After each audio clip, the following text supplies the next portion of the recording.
Greeting to all. This is Dr. Usha from the program of English SFS1. So today I'm going to teach the poem Leave This Chanting by Rabindranath Tagore. So Rabindranath Tagore, he needs of no introduction, but still for the sake of the learners, I would like to say something about the great, renowned Bengali poet. So he is a great poet, short story writer, song composer, playwright, essayist and painter. He was also known as the Bard of Bengal and Guru Dev. So people affectionately call him as Guru Dev. His work, Gitanjali, won the Nobel Prize for Literature in 1913, and he is the first non-European to receive this award. So this is such a proud moment for all of us. Gitanjali published in the year 1910, and in the year 1913 he was awarded the Nobel Prize. He introduced the use of colloquial language into Bengali literature, so which has later became a very popular, which has been used by the writers often after his introduction of this colloquial language into literature. About the poem, Gitanjali is a collection of 103 songs in praise of God. So this is one of the poems which has been prescribed in Gitanjali. Leave This Chanting is the 11th poem in the collection. So here the poet criticizes the ascetics. So ascetics means the religious, those who are too much of those people who are fond of their religion and prayers. Okay, so whatever they are doing, so they are accepting, yes, this is what it is. Through this way, I would like to reach the Almighty. So those are the ascetics who try to find Almighty in seclusion. So it is an attack on ascetics. Poet believes that the God is with the hard workers. So instead of sitting inside the temple seeking for the blessings of the Almighty, so we have to come out of the temples and we have to mingle with all the hard workers. So this is what the message conveyed by the poet through this poem. So the poet condemns the traditional way of worship. He says that people follow different ways to attain God, like chanting of mantras, singing in praise of God, telling of beads and meditation. So these are the ways. Few people, they are under the belief at least through these ways they can reach the feet of God. But all these efforts are futile. One can find God among all those people who work hard for the whole day to earn their living. So this is a message. So if we want to see God, definitely we have to mingle with the hard workers. Karma, which means work itself is worship. Poet further says that God himself is engaged in work. So he is a creator. So continuously he is concentrating in the process of creation. So he is continuously working hard. So what about humanity? So even we should also work hard. So this is a message the poet conveys. So stanza wise, so we could divide the whole poem into 4 different stanzas. The first stanza, which is talking about, so we are not supposed to sit inside the temples. So inside the wherever we are praying, puja room, wherever, whatever we are doing, no. So he is criticizing the pseudo zeal of worshippers. So worshippers, the religious minded people everywhere. The questions the purpose of traditional rituals and urges the listeners to open their eyes to see that God is not before them in the closed corners of the temple. Okay, so we have to come out. So that is a message conveyed in the first stanza. In the second stanza, the poet explains that God is present everywhere of the common public and especially with hard workers such as tillers of the ground and breakers of the stones. So those two professions Tagore is using here. Okay, so those are the hard workers. So definitely among them we could find the existence of God. The third stanza, he also questions the notion of deliverance. So deliverance, so he is going to talk about that. So what is deliverance? So how could we attain this deliverance?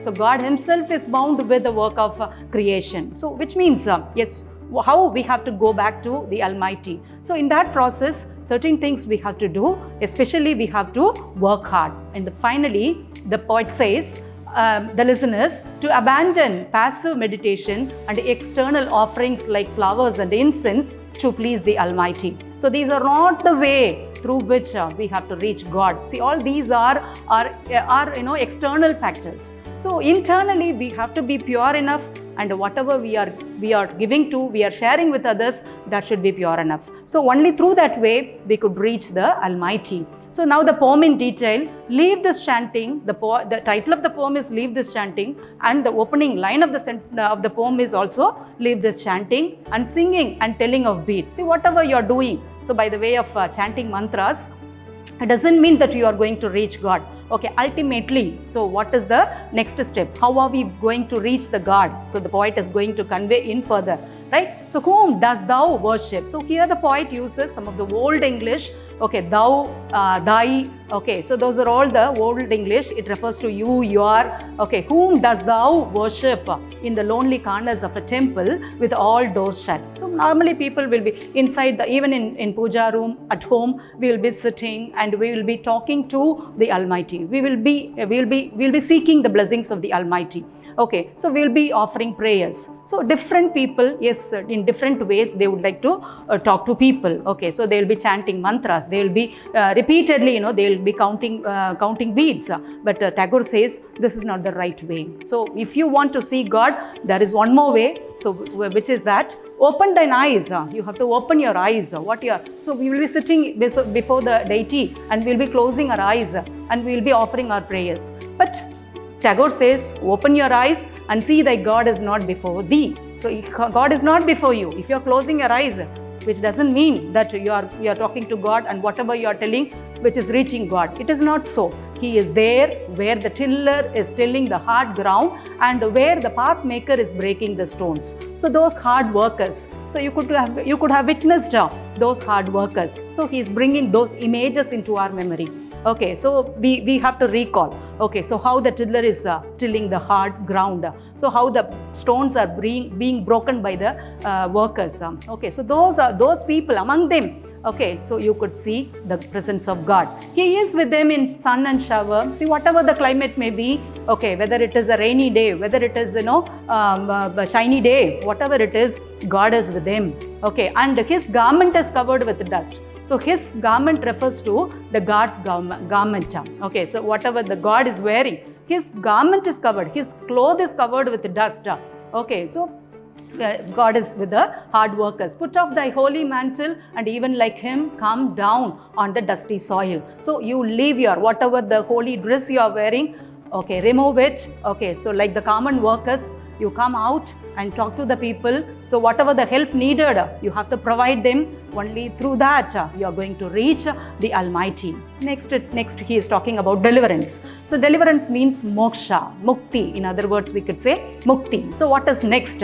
Okay, we are all human beings. We came here for a purpose. So once it is done, okay, so we the as per Hindu mythology, we have our own belief. God is the Paramatma. We are all Jivatmas. So we are all the spark from God the Paramatma. So we are all created for a purpose. So once the purpose is solved, again the Jivatma, that is the soul inside each and every one of us, it has to go back and mingle with God the Paramatma. Okay, so that is called a deliverance. So only for this deliverance, everybody we are searching. We are searching where is deliverance, because we would like to cut the cycle of birth and death. Okay, so once we reach Almighty, so after that we should not come back to this earthly life.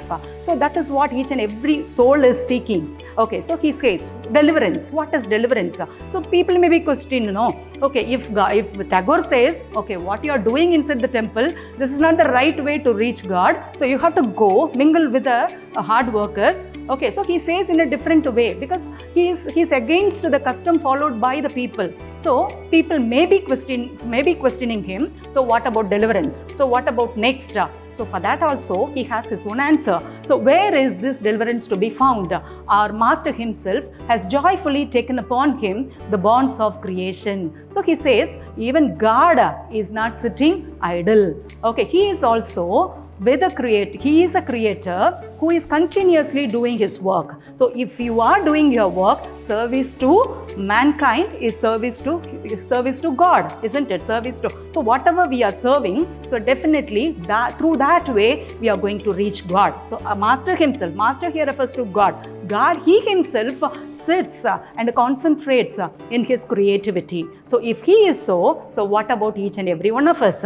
So he is bound with us all forever. So God is within each and every one of us.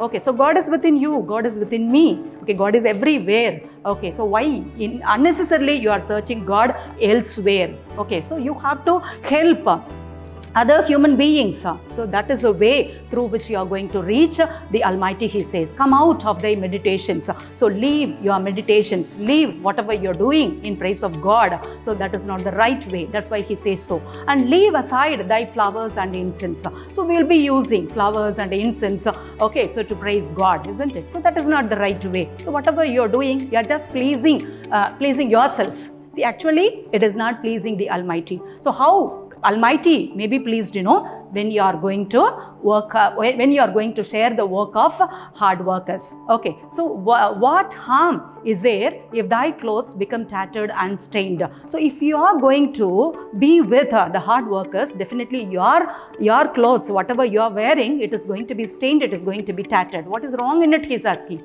Okay, so even among them, God lives there. Okay, that is the point he is insisting every now and then. Meet him and stand by him in the toil and in sweat of thy brow. Okay, so you go meet the hard workers, so wherever they are, and among them you are going to find the presence of God. Okay, so this is the message, this is the concept the poet would like to convey through this poem. And after that, the theme, yes, here we find the poet, the poem, so like Vivekananda, Mother Teresa, and many other visionaries of the past. Tagore believes that to serve the man is the service to God. To serve the man is the service to the God. Okay, so Tagore said that participation in life participation in activities is essential in realization of the God. Okay, so whatever you are doing, yes, give your 100%. Okay, so however you are doing, so that should be for the sake of others. Okay, don't put yourself everywhere. Okay, so being an individual, whatever you would like to do, yes, give your 100%. Okay, talk to others. Okay, share your ideas with others. So at present, the current generation is missing that. So that's why the poem is prescribed for the for the undergraduation students of first semester, right? So literary device, so which is a technique used by, different techniques used by the writers to emphasize certain ideas, the meanings in a unique way. So whatever they would like to communicate, in a unique way, they would like to communicate. So for that, they will be using literary devices. So even here in this poem, Tagore uses some of the literary devices. So we could come across imagery. So imagery means to create images in the reader's mind. Okay, see, he is bringing back those images. Okay, so whatever we are having, so he is bringing them back to our memory. So for example, he is telling that the tiller is tilling the hard ground and the path maker is breaking the stones. The tiller, yes, we could have witnessed, see, on the way, so wherever we are going, we could have witnessed how the people are working hard. So he is bringing those images into our memory. So that is one device used by the poet here. Repetition is one more device. So here the poet uses the imagery, repetition. So even I told you already, the title of the poem is Leave This Chanting. The first line of the poem is also Leave This Chanting, to emphasis, to give importance. Leave this chanting. Okay, so everybody, we have our own belief. Yes, through prayers we could reach God, but he is telling against. Okay, so that's why it is repeated. So that is one more literary device used by the poet. Personification, the poet personifies God by saying that he is engaged in hard work. So he personified God. Okay, he is giving. Okay, so whatever we human beings are doing, he is telling that God is also involved in that. So for example, his garment is covered with dust. So we could take that as an example here. And the message conveyed here, okay, there are some more images used by the poet. Okay, so message conveyed here is the poet, this poem especially, it is challenges our attitude towards God. So claiming that God is with those who labor hard, not in any temple or church. So God is everywhere. So that we should all believe. Yes, so whatever we are doing, yes, it is for the sake of God. That, it is ultimately going to reach God. Service to fellow men and the love of them is the highest form of worship.